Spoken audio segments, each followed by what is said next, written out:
blue collar households, everybody, you guys get the joke on this, right? You all understand the value and fulfillment that come from a career in the trades. Oh, You man. understand that just because you learn a trade, therefore have a skill that you can use to fund your life forever. By the way, you'll never suffer for work. Doesn't mean you have to do that forever. We talk to Correct. people all the time that come in from the field or off the job site. They go into management. There's no better career path to small business ownership or entrepreneurial success than entering in the skilled trades. That is Mr. Christopher Brenchley with Rock the Trades. He's been out there evangelizing for trades, for careers in the trades, and he's been highlighting several men and women as rockers, and you'll be able to see his social media postings on like Instagram and LinkedIn, and they're, I'm a little jealous. I wish I was on one of them. Great stuff, though. I mean, it totally uplifts the people that are doing the work that we recognize to be trade work. He and I get into some pretty deep discussion around the complex problem that is this skilled trades shortage. He points out that it's multi-generational. We're talk about transfer of knowledge, formal and informal, mentorship, educators at CTE programs, the stress and conflict that parents experience when they're in support of their children starting a blue-collar trade, which leads to him describing his vision of white-collar parents celebrating their children beginning a blue-collar career.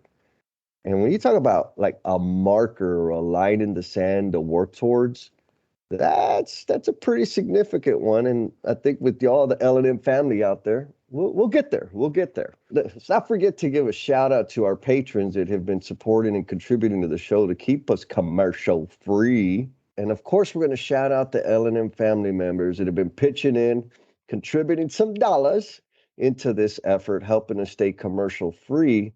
And we invite the rest of you listeners out there to hit us up at learningsandmissteps.com. You can sign up for the mailing list where we'll send out some cool stuff once a month. I promise not to harass you too much. Or head on over to the Become a Member button, click on that bad boy, and become a patron. We'd appreciate any and all the support that you give us. And here we go.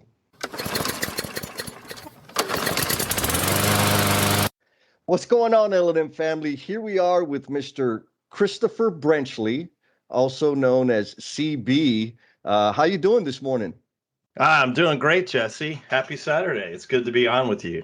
Oh, man, it's amazing the power of social media. For a long time, I treated it more like a slacking, goofing off type of thing. And now all of a sudden, it's become a powerful source to connect with amazing people. And you and I got connected. We have a kindred spirit around having an impact on the trades out there in the industry. So yeah, no question. I mean, it's such an important topic. I'm glad we're talking about it today. So you're in the industry now with Surehand and Rock the Trades.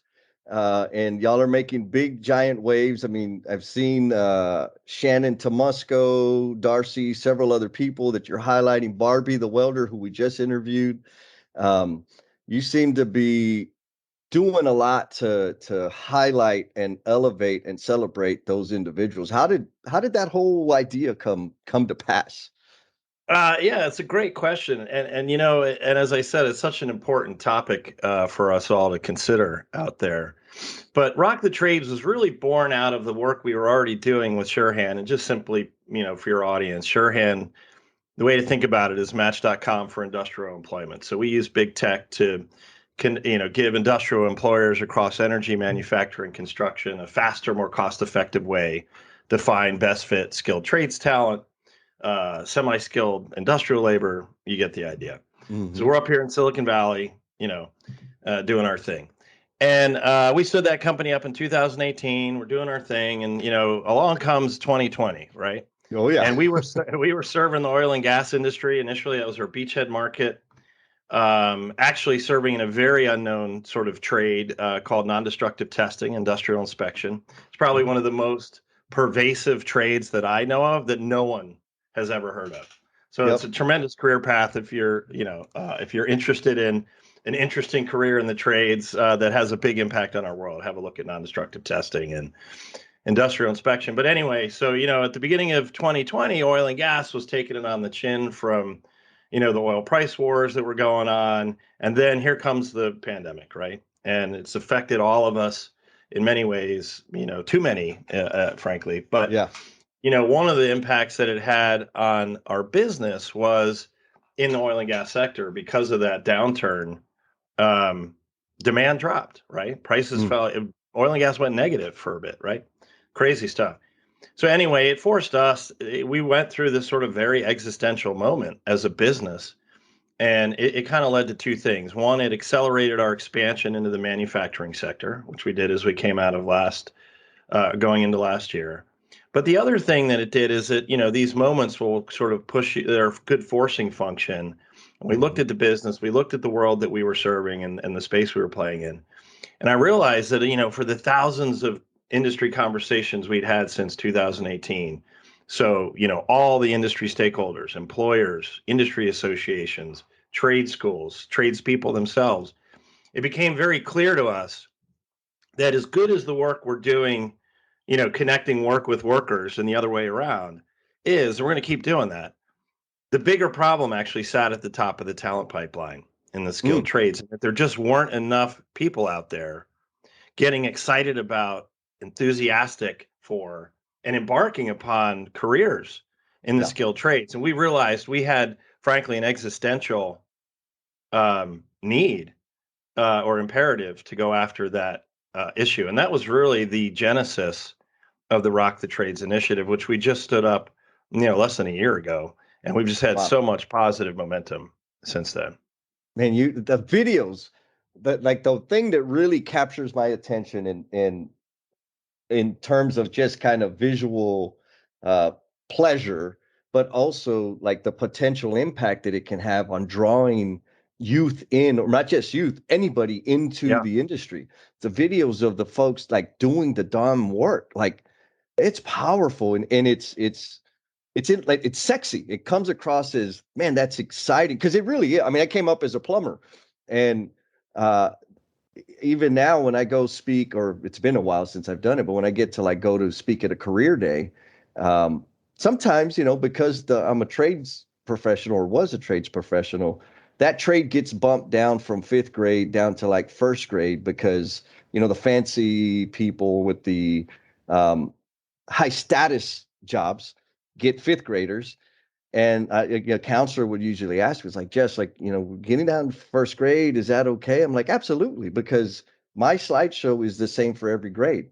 And what I'm going to be showing is people working with the torch, people working in dirt, people working with water, people working on heights, and people operating machines. Like, it don't matter what age you are, I'm going to be able to connect with your students. And so it was very kind of low tech, but the product that y'all are putting out there is like, man, it's flashy and it's going to have an impact. What kind of response have y'all received regarding those videos and the marketing you're doing about the people that are doing the work? Yeah, it's a great question. And I agree with you 100%, by the way. That early imprinting and consistent imprinting of the value and fulfillment and frankly financial reward, Hmm. whatever that means to you, are very real in the skilled trades. And I would just, before answering your question, I mean, one thing I like to say, and I'm super mindful of every single day, is there's no white collar world without blue collar workers. Mm. This web conference we're on isn't happening with folks pulling fiber along the railroad tracks or maintaining cell towers or working in a manufacturing plant building laptops and cameras and microphones. And so like I don't care what line of work you're in, blue collar, white collar, everything in between. When you drive into the office or you drive to the grocery store or you're going out to the movie theater, doing anything with your friends, family, coworkers, just take a minute to be mindful of the tens of thousands of blue collar workers and skilled tradespeople that makes our daily lives possible, right? And so, you talked about social media, you talked about video. We've got two goals with Surehand and Rock the Trades. One is reducing industrial labor shortages. I'll spare you all the economic Right. data. You've seen them. You've seen the same reports I have. And I think it's like you look at every other day, I see another article, another news media piece across the spectrum, right? In terms of media landscape around the frankly near crisis mode we're hitting with the lack of skilled tradespeople. And it's happening at the same time that there's tremendous interest and investment going into our nation's infrastructure and shoring that up. And Hmm. it's good if you got the money to do the work, but if you don't have the folks to do it, you got a problem, right? Exactly. It sort of breaks my brain a little bit. So you asked about sort of momentum and response. I'll tell you, I've been doing, if you look at kind of my career path, and I'm a white collar guy, I worked for a painting contractor in my early 20s. You'd have to ask him. I don't think I was particularly skilled, but you know, I was a white collar guy from the beginning in the sense that my interests and ambitions in high school were to go into marketing and business. Like that's what I wanted to do, right? So for me, a college education made a lot of sense, right? It was the right Yes. fit for me based on where I was and where I wanted to go. And for us with Rock the Trades and our kind of broader mission, we're gonna find ourselves successful. We do two things. If we or as we raise awareness of the skilled trades as fulfilling and financially rewarding career paths, and empower those who choose to embark on those journeys in a variety of ways. Right, those are sort of the two outcomes we're driving. But to me, it all, and I'll tell you, having done this for like 30 years, this kind of disruption and digital and, the Hmm. world I've been playing in, usually you'll go out with a new product or service or idea and you'll be out there talking to the world. And a good percentage of them will like look at you cross-eyed and be like, this makes no sense. This is never going to work. We don't need this. You're wasting your time. All the haters, right? Or Yep. naysayers or whatever. Yep. And, oftentimes, a lot, too often, they probably end up being right in the end. You Yeah. never know until you go on the journey. But in this case, I will tell you that, as you think about industry stakeholders, right, folks that are in the, federal, state, local government, you think about employers, brands who serve the blue collar world, sell their products and services to that world, industry associations like American Welding Society, American Society for Non-Destructive Testing, NCCER, the gazillion of Hmm. those, labor unions, trade schools, community colleges, is that we've engaged stakeholders with the Rock the Trades mission and message. I swear to you, there's not been a single person that said those things. There's just tremendous, like people lean in Yep. almost immediately because when you really pull back on the problem that we're talking about, because you start thinking, well, what's causing all this, right? Yeah. Well, why is there a shortage in the trades? You talked a little bit about it, where it's so much about getting awareness, that early imprinting, making these jobs look sexy, not dirty, right? Like, I Hmm. mean, but to me, again, it's about the value and necessity of them that's so important. But we've just had so much positive energy. And, I think one of the best ways to sort of underscore that is we launched our Rock the Trade Scholarship Program, part of our empowerment element of the initiative. And we seed funded that as Surehand. We did $10,000 in grants last fall to 4 individuals Nice. to apply to spring programs. So very modest, right? When you look at Yeah. American Welding Society, I think it's going to give out $2 million this year, which is also fantastic. Yeah.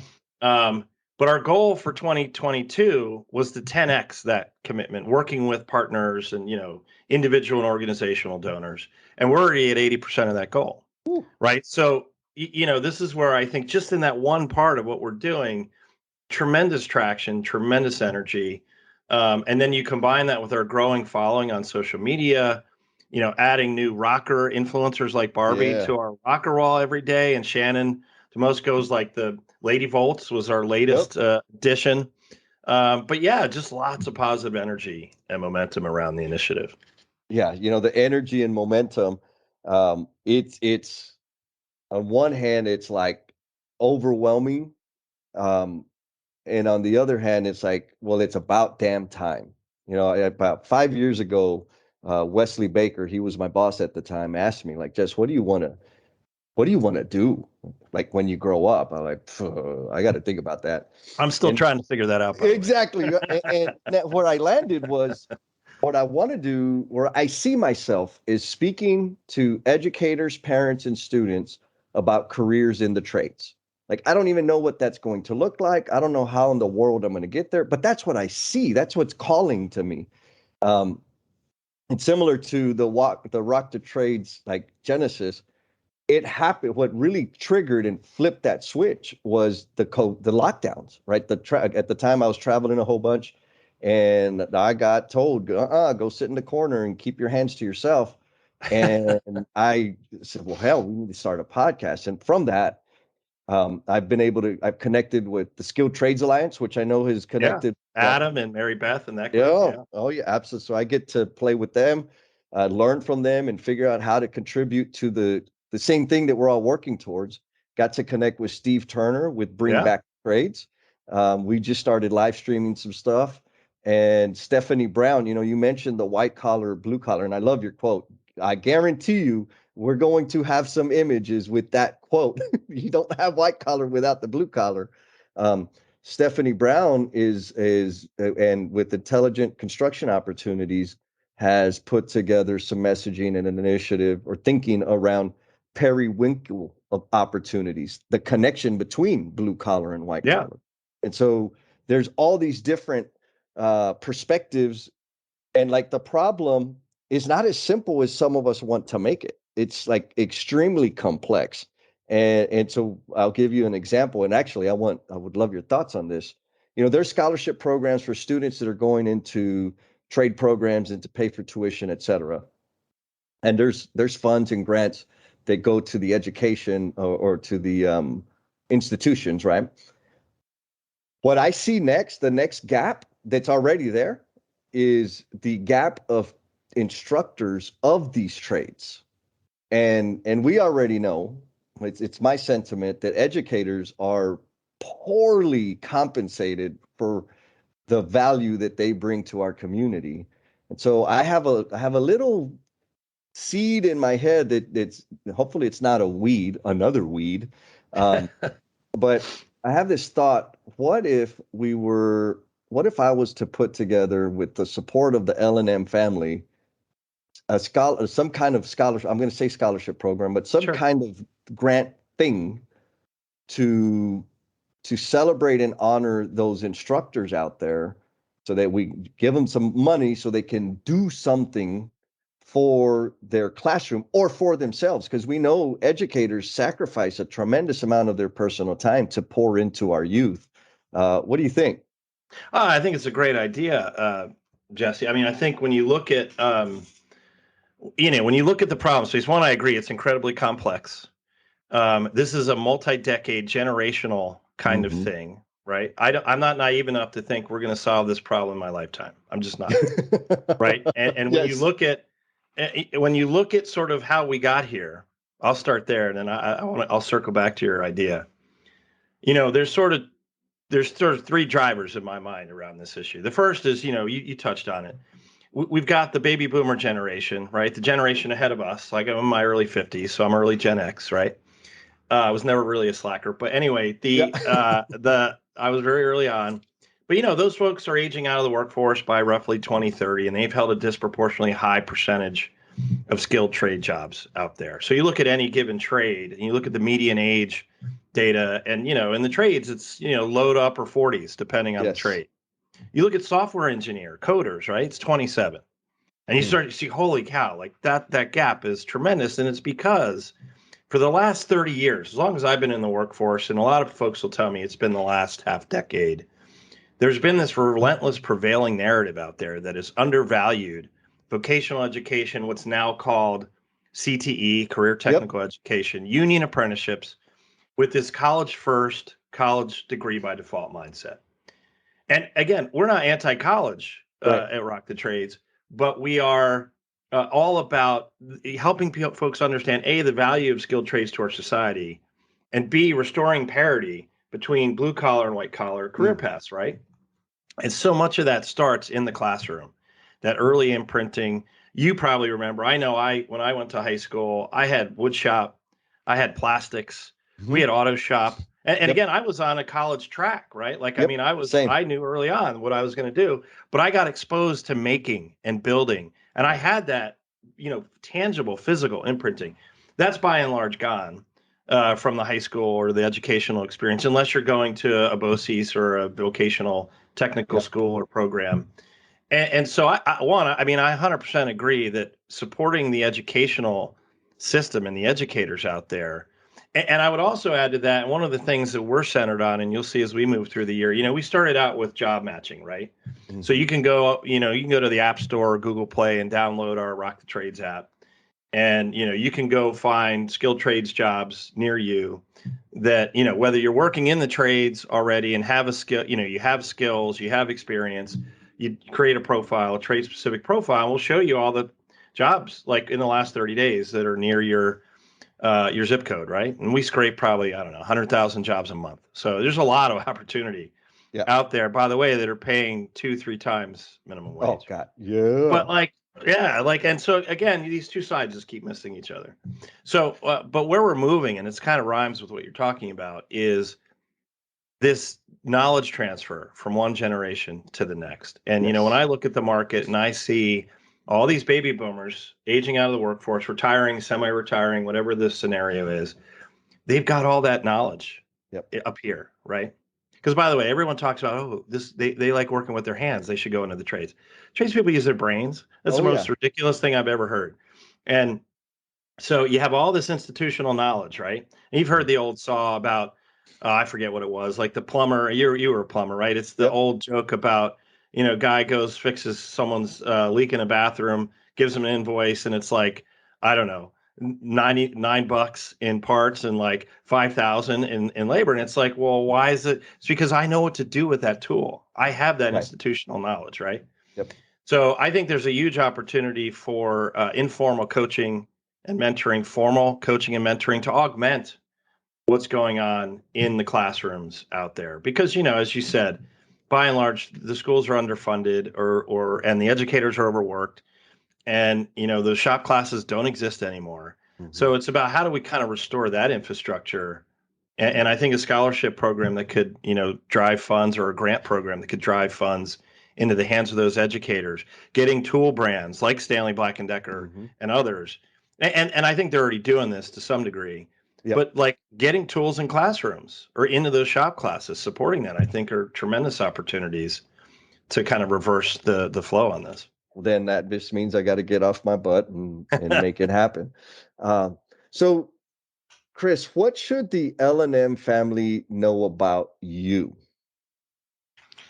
Oh man, that's a big question. I think the thing that's been most interesting for me, as I said, I spent a bit of time working in the trades, and look, honestly, I really enjoyed that experience. I took a lot from that in terms of accountability, work ethic, and attention to detail, and all that stuff that actually still serves me in my professional life. But I'd say my background, as I said, is I'm a digital evangelist. I've spent 30 years helping companies do new things fast. I live in a realm of mistakes and missteps because we're right Mm. out on the very edge of whatever industry or problem we're trying to affect, or problem we're trying to solve. And so there's a ton of learning that comes from that. But I would say the red thread that runs through my life has been, when I look at my career, as I said, I've been in digital forever, but I really enjoy and am focused on helping adult working professionals find success. So I started my career in ed tech, basically adult learning, corporate training, e-learning, performance support, that realm. Initially in the white collar sector, and then probably in the 2010s moved into the blue collar sector. But that's like my work jam. Like I live to help people. I'm a big fan of servant leadership, both with my teams and crews but everyone that's out there. I mean, I think we've all got I think as humans, I think we have Yeah. an imperative to help lift one another up, whatever that means, right? And Yes. so that's kind of how I roll. I'd like to say that my personal mission is to prove out that nice guys can finish first. It's not always the case, Yeah. and so I try to bring, I just try to be a nice, decent human as a person. Yeah. So that's kind of what I would leave with the audience. I think what's most interesting though, and I think it's super important for what we're doing with Rock the Trades is, blue collar households.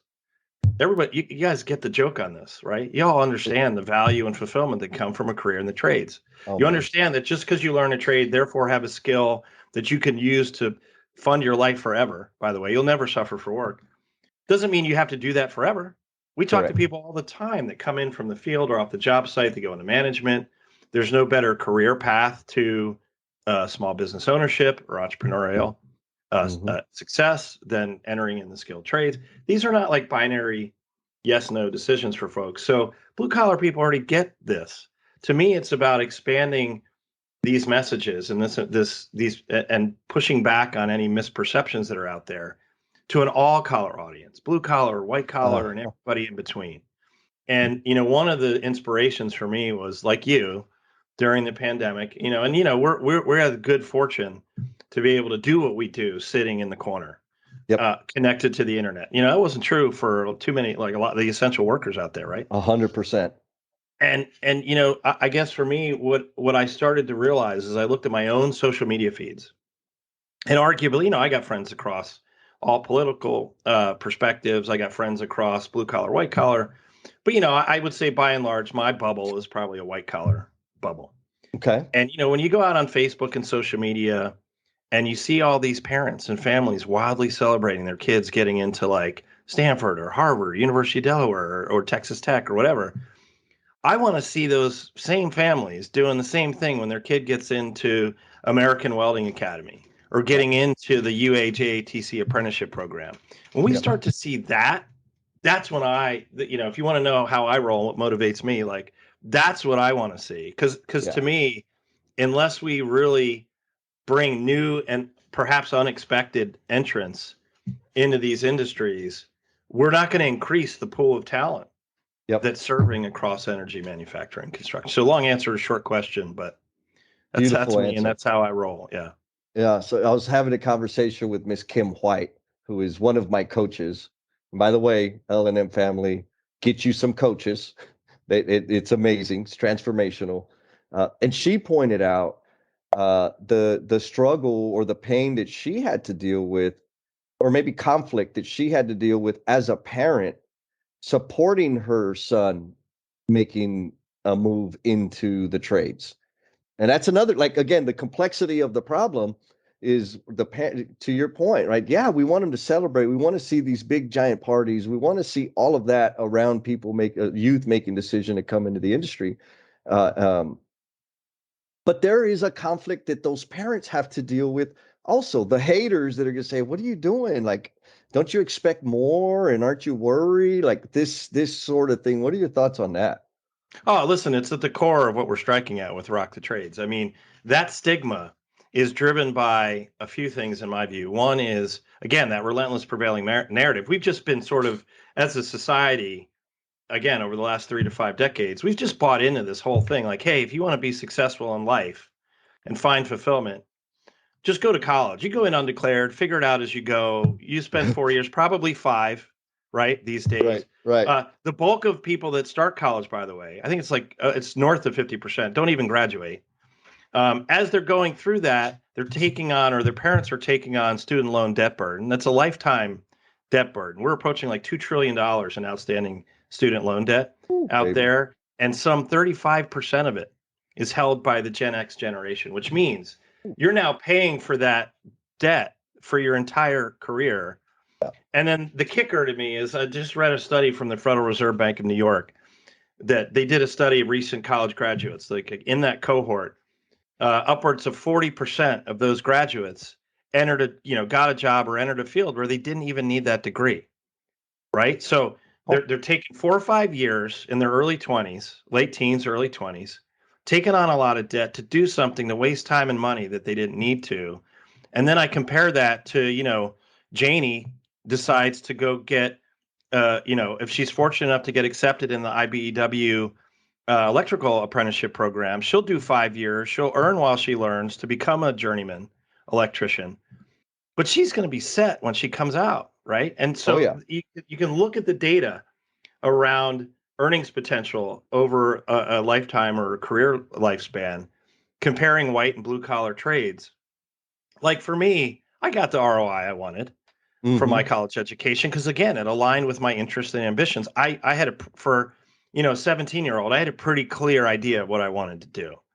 And but not everybody becomes a tech company CEO, right? Or a Right. neurosurgeon or a top litigator. You do that, you're going to bust your hump to get there past college, but you're going to get the return on investment, tenfold or more. Yep. But that's not true for everybody. So again, I think it comes back to this idea that, college is not the best fit starting point for everybody. And all of these blue collar career paths are out there where you can make, certainly high five figures, low six figures. And as you get your journeyman card and you are a plumber, you are an electrician. I mean, everybody knows this in the sense they just don't think about it, which is Right. the next time you need someone to come out and work on your air conditioner or work on your plumbing or work on your home's electrical box or panel, and you get that invoice and you get that bill, just think about it, right? And you think about like, oh, okay, this guy's or this gal's doing pretty well, I would bet, right? And Mm-hmm. so these are some of the things we're just trying to push back on is information is power. And there's just a lack of understanding around the skilled trades, how much money people can make, the quality of life and work-life Mm-hmm. balance elements of it. Like you can leave your work at the job site or in the field. I'm not saying some of that doesn't carry over and there aren't Right. challenges in the skilled trades. I mean, every profession has its downsides, Yep. but technology, safety, all these things are impacting the industry. The industries we're serving are making those jobs safer, Yes. cleaner, higher tech. Like they're getting really sexy from where I Oh yeah. sit. And so as a parent, I think, I know Steve does a lot of work with Bring Back the Trades to really educate parents, to really make sure that these career paths are being pushed with by guidance counselors. Yep. For example, let's make these first choice career paths, not Yes. fallback career paths only for those who are deemed like, oh, well, they can't hack college or they're only suited to work with their hands, which as I said is the worst Yep. expression I can think of. It's not a positive, it's a negative. So it's about words, it's about messaging. And again, I think for us, Rock the Trades is about really creating that rallying cry, Mm-hmm. that call to action out there, just like a Just Say No to Drugs Right. or any of the social impact memes and initiatives that have come up in the last decade that have been incredibly powerful expressions. That doesn't exist in the skilled trades today, and I think that's a big part of what we're trying to do. We've created this open source initiative or brand with Rock the Trades where Surehand stood it up. But the same way we're bringing in rocker influencers into the mission, we're doing the same thing on the organizational level. Mm-hmm. Everyone from all the entities I talked about earlier, because they're the ones that have not just the stakes in the game, but they've got significant resources and reach to leverage. So now imagine a big tent in Rock the Trades where we've got all these influencers and we're adding a couple a month. I mean, we could add one a week just by the Yeah. interest that's coming in. And we have more and more organizations coming to us, contributing to the scholarship. How can I help? How do we rock the trades? And so Mm-hmm. the vision for it is to really, get to signal so that we can amplify this issue and this message and give those white collar parents something that they can point to and be excited about, either direct their kids there or folks are separating from the military and re-entering or entering civilian career path. Really just show these opportunities out there for the great career paths they are. So I think celebrating, honoring, informing, all these things are so important to help give those parents that do have a child that wants to, they could probably get into school or Oh yeah. college. They don't want to. Right. That's the Yeah, key. They that's the don't want thing. to. My story parallels to yours, except I'd said I'm gonna go work in the trades. For me, the thing was I stepped foot on a job site and I was supposed to work for the summer to make some money, to have some Sure. cash to go to school. And I was like, oh my, like, where has this been all my life? And what I know now, I couldn't frame it back then, was the environment of a job site was the prime environment for me to learn, grow, and develop. The classroom was an environment that suffocated me and that I would always get in trouble in. So it was not a joyful experience. And so you nailed it. That's the thing. We learn differently, and we need to put our youth in the environments that help them grow and develop. And then this the thing you talked about, right? There's earning, there's debt, there's all these things. The thing that we also need to be messaging, which I think you're doing, is the fulfillment, the quality of life and the fulfillment that you can get from at the end of the day, working in a mechanical room, installing mixing valves, water heaters, expansion tanks, all the good stuff, and look at it and say, I did that today. Like there's something about that Oh, we that people don't know. and you know this, man. We Yep. meet so many deliriously happy people Yep. in the trades. We go out to industry conferences and stuff like that. And I have conversations, across the trade spectrum. And I meet more happy people than Yep. unhappy people. And I will tell you, having been a white collar warrior for 30 some years, Yeah. it's not all it's cracked up to be here in the white collar world, right? I'm not Mhm. complaining, but what I'm saying is like, especially in big tech, right? Silicon Valley has become this, the big jobs, the status, prestige jobs are in tech startups or big tech companies. And again, there's nothing wrong with those companies and things like that. Or I'm not bringing those companies down. Right. But the reality is there's a lot of downsides Yeah. to the white collar career path. Like you said, you don't finish every day with a sense of satisfaction and fulfillment and getting something done. I did this today. It's not always the case. You don't get to leave your work at home. The pressure to work 80, 100-hour weeks in some cases is Oh yeah. real. Burnout is Oh real. yeah. Work-life balance issues are real. And again, I'm not saying there's no issues in a blue collar trade career. I mean, there's issues everywhere.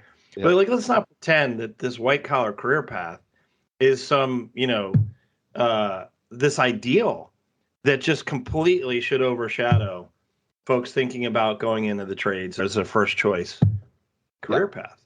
Totally.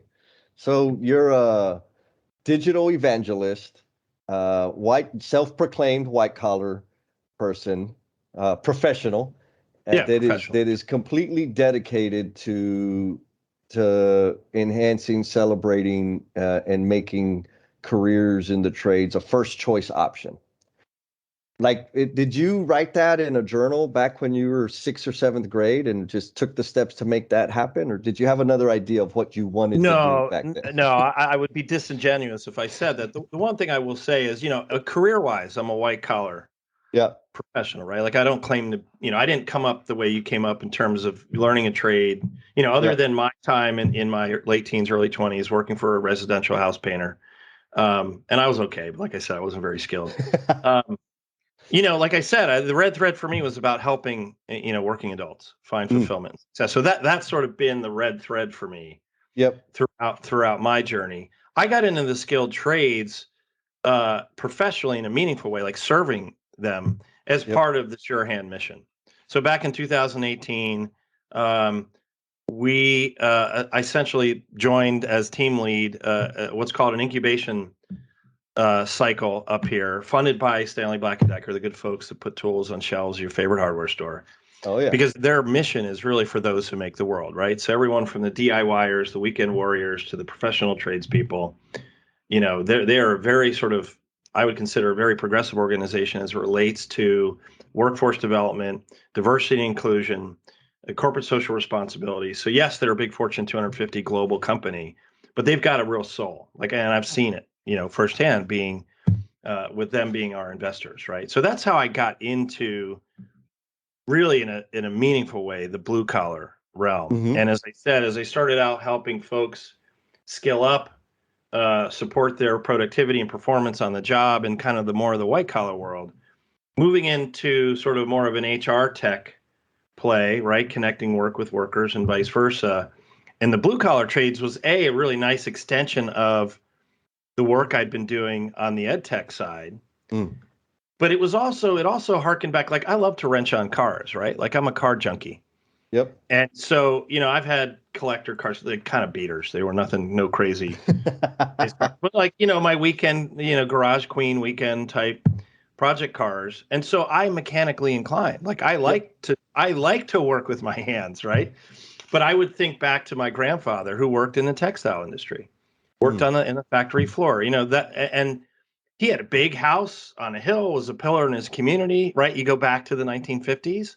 Yeah. And I started thinking, like, where did that go? Like, how did that happen? How did that disappear? Right. Yes. So Yes. to me, that's really kind of what I bring to my everyday. And again, I think when you look at problems out there that are being solved, in Mhm. whatever the problem space, whoever's doing the solving. A big part of doing that is coming into that challenge with what's called a beginner's mindset. Oh, We all have our beautiful. own biases, we all have our own experiences, and what's really really difficult, particularly, I look at myself. I'm in the, I'll call it my third act, let's say, right, Okay. professionally. And so, I've been around the block, right? And so Yep. I can bring, like, on the one hand, I have experience and perspective, hard won, hard fought, as you're learning in missteps. Like, I mean, that's the Yeah. game. There's no success without failure, friends. Like, it's just not possible. Um, but like, to me, it is this idea that, when you come into those problem spaces with a beginner's mindset, you look at it differently. There is Mhm. no sort of these, sunk fallacies or ways of thinking. So I find what's really interesting is when we start talking to people about rock the trades, I get this question like, well, why are you solving this problem? You didn't come from the trades. Like, you're not, that's not your Mm. land Mhm. or your background.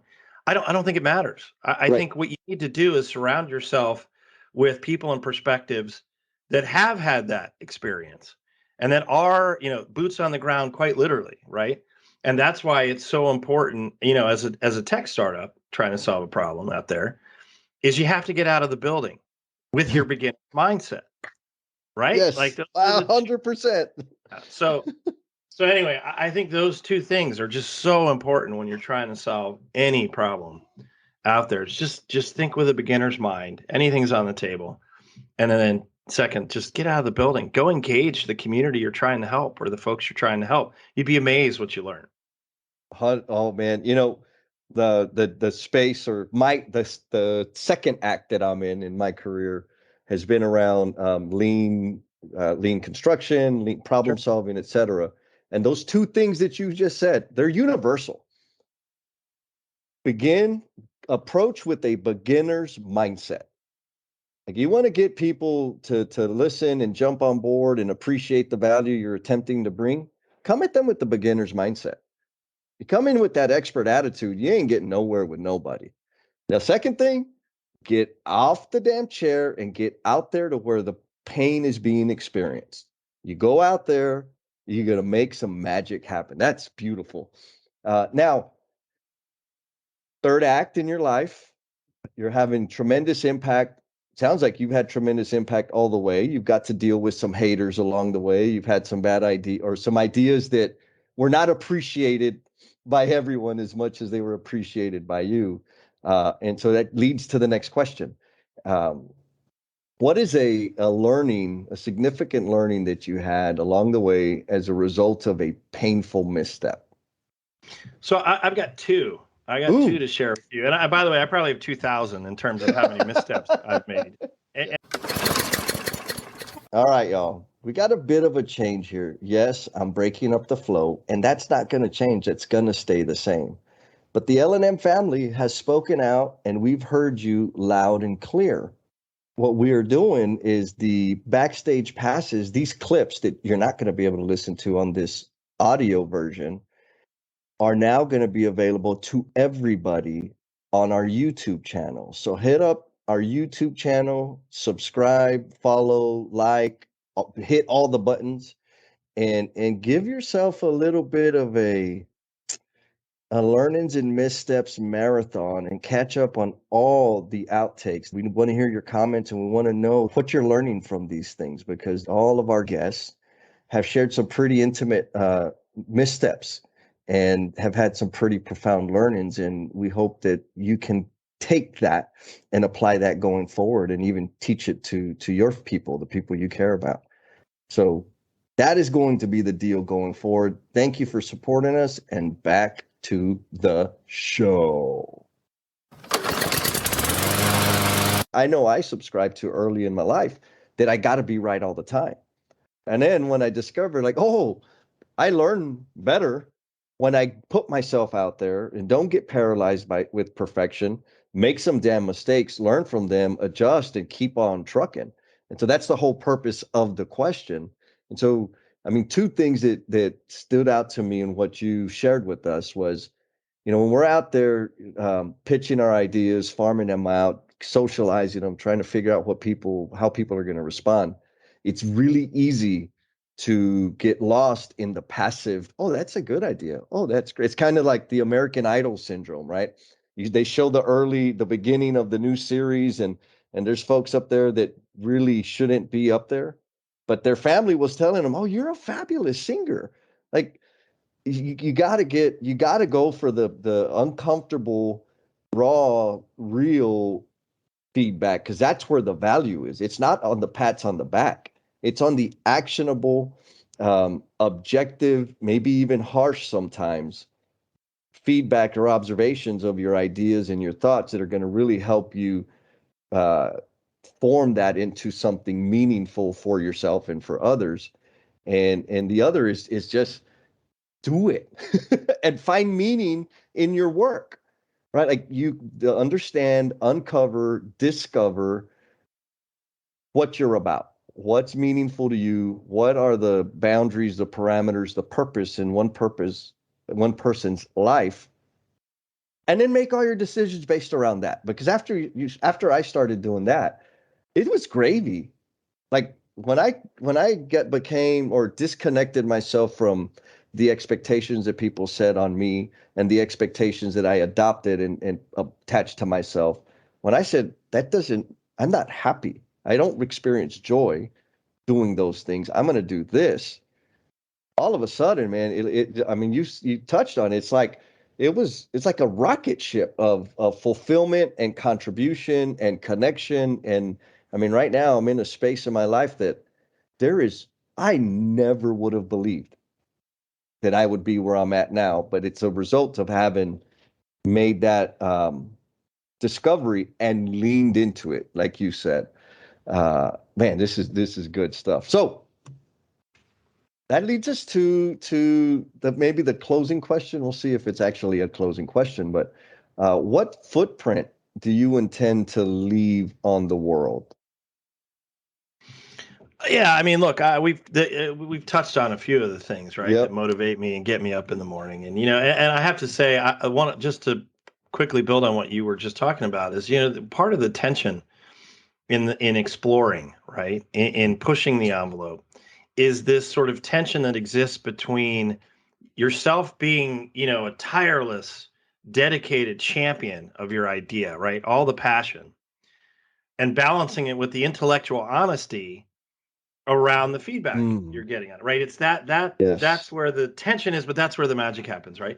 In terms of the footprint, I mean, look, as I said, I just try to live every day by example. I think professionally as leaders, we have to again instill this idea that what, no one's right all the time. I think one of the biggest sort of misconceptions I had coming up in my career path is you'd be in your, let's say, mid 20s, and you'd see board meetings, right? Like in the corporate context, right? And you'd see the C-suiters come out of the board meeting, and they all look all knowing and all powerful and all this other stuff. Guess what? They're just like you and me, right? Yep. Oh yeah. Seriously, and nobody. And so the joke is not the joke, but like what I learned is as you advance in your career in the white collar world, right? You get into you advance, right? So you director, VP, maybe C-suite or whatever. As you move up, you feel like you're going to get to this place where everyone has all the answers. It just doesn't exist. It's not true. It Everyone's doesn't. trying to fight through the problems every single day. I swear to you, just like when I started, right? So one, I would love to leave your audience with that notion. Like, don't feel like someone out there has got all the answers and you don't. No one knows, right? And so I think the two biggest things for me are, as I said, look, we're in a very sort of divided, divisive sort of Mm-hmm. culture right now, right? Across so many different planes. And I think for me, my hope for us humans, right, regardless Yep. of where you come, because by the way, everybody gets, you do you, right? A good friend of Yep. mine says that all the time. You do you. That's my mantra. Like, look, you get to be how you need to be, right? Like, it's real simple. So my hope is that we can find our way to be a lot more compassionate, a lot more empathetic, and just really care for one another a lot more than I think we've been able to do. And if I can lead by example and live my life professionally and personally in that regard, then I'll be happy, right?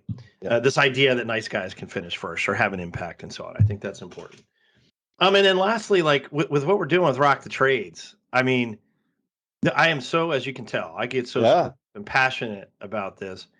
And there is the way I look at what's going on out there right now.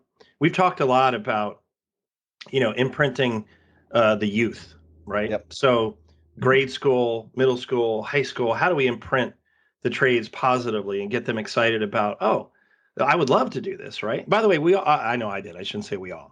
When I was a little kid, I played with Tonka toys out the yin yang, out in the sandbox, Yep. the front loaders, dump trucks, all that stuff. That was imprinting, right? Yes. And so, but how do you keep that going as we go through that career path discussion? But I think for me, the idea, as I said, if we can get sort of this all collar audience out there to really understand the value of the skilled trades, the hardworking men, women out there who build, operate, and maintain the world around us. Again, it's not just Surehand's imperative or Rock the Trades imperative or the L&M community's imperative. It's all of us. Like Yep. this world doesn't, we'd be living in caves if Yes. not for skilled tradespeople, right? So raising that awareness, encouraging more and more folks to enter the skilled trades, and as they do that through, the benefits of what we're putting out there with our Rock the Trades app, connecting people with jobs, connecting people with training providers, connecting tradespeople and the trades curious with one another via a community that we're going to be building upon, the momentum of this mission combined with our scholarship. I mean, again, if I can go out on my Facebook feed or Instagram feed and I see families and people from white collar households, from that echo chamber, from that bubble, Hmm. wildly celebrating Jimmy or Janie, Yes. going into the trades with as much fervor and excitement as I see these folks celebrating them going into a college or a white collar career path. Yep. I think then we will know we are starting to make a difference out there. And again, I'm not naive enough to think this is a problem we can solve overnight. But every day is a great day to rock the trades. Like Yep. let's get that out there. Every single day. So how, if somebody wanted to be a rocker or support the effort, how would they go about contacting Rock the Trades and getting themselves signed up? Yeah, so best thing to do is go to rockthetrades.com. I mean, that'll give you everything you need to know about what we're up to with the initiative. If you're someone who is in the trades, passionate about its survival and thriving and so on, and want to be a rocker, you can drop us a line there and just let us know. We'll reach out to you, have that conversation. Same with roadie partners, organizations. Our vision is to put rockers up on the stage as they should Hmm. be. I Hmm. do a lot of these things, and I'm kind of I guess the voice of the initiative. But really, the real stars are the tradesmen and women like Barbie the welder, like Shannon, like others that you'll find on our rocker wall. Their narratives, those authentic journeys and experiences, those are representations that anyone considering getting into the trades can have a look at. And I think it's not just about the youth. There's a lot of mid-career folks out there right now because of the pandemic, because of the disruption that's already happening, thinking about their work and life choices out there, right? I mean, you've seen the great resignation, quit rates are Yep. through the roof. You see generational shifts where I can promise you Generation Z cares the why and the purpose and the mission Oh yeah. matters a lot more than it did to my generation. We came up during the late 80s, Gordon Gekko, Wall Street, greed is Yes. good. Like, seriously, Yes. you go after the big car, the fancy house, credit cards out the yin yang, debt laden. Like, the today's young generation doesn't think that way. So, anyway, I think there's no better time to go after this problem. So rockthetrades.com is the best place to learn more. You can follow us on social media. We focus on Instagram and LinkedIn. As I said, if you're already working in the trades, you can go to the Google Play or Apple Store, download our free Rock the Trades app. If you're looking for work or trying to increase your earnings potential, we connect you with job opportunities. And as we move through the first half of this year, we're expanding that feature set to, again, not just connect folks with job opportunities, but folks that are trying to skill up with all the training opportunities that are out there in the skilled trades. And then lastly, we believe there's a real opportunity, and we've gotten a lot of positive feedback around this idea of, for all the communities and social networks that are out there, there really isn't one network dedicated to, in the same way LinkedIn is dedicated to kind of the broader workforce and professional community. There really isn't one that focuses on the skilled trades across energy, manufacturing, construction. So we're also focused on connecting peer to peer, trade tips, trade tools, ideas, techniques, all that stuff. And as I said, I think informal coaching and mentoring is a big part of that knowledge transfer equation. So we're hoping that we can have an impact there. So those are the three best places to go to rock the trades. Perfect. We will get all that stuff in the show notes so people can scroll down and click links and sign up and support the damn mission. Chris, Awesome. I appreciate your time, my friend. Thank you. Yeah, it's been a real pleasure, Jesse. Thanks for having me on and helping us spread the good word. I told you it was going to be an awesome conversation. Hit up the show notes. Check out Rock the Trades. Check out Surehand. Like, a comment, a clap, a heart. All of those things go a long way in terms of getting the message out. So please hit him up. Tag some of your friends as you interact with his posts with Rock the Trades. Let's help celebrate them rock stars out there. And now we're going to celebrate an L&M family member that dropped some feedback for us on the Apple Podcast appy thing. It appears this individual's tag name is "This podcast is spot on." So thank you. It says, "Need a lift? Listen to this. I just finished listening to the episode with Barbie the welder. Wow, what a great conversation. It made me feel like anything is possible when we change the way we talk to ourselves. Jesse is a great, welcoming host who pulls the best out of people." Man, I appreciate that big time. You know, talking about anything is possible when we change the way we talk to ourselves. I believe that 100%. I think many of us have this broken record on loop that is judging us and critiquing us in a less than positive manner. And it would serve us best to let that go. And let me help you by telling you, you are amazing, you are making a difference, and you're always learning. Let that play on repeat for a few years and let's see what the outcome is. Be cool, and we'll talk at you next time. Man, you are one dedicated listener, sticking with us all the way through to the very, very end. Please know that this podcast dies without you. And we invite you to share how the episode's impacting you, along with your thoughts, questions, and suggestions. You've been gracious with your time, so we added social media links in the show notes to make it super easy for you to connect with us. Be kind to yourself, stay cool, and we'll talk at you next time.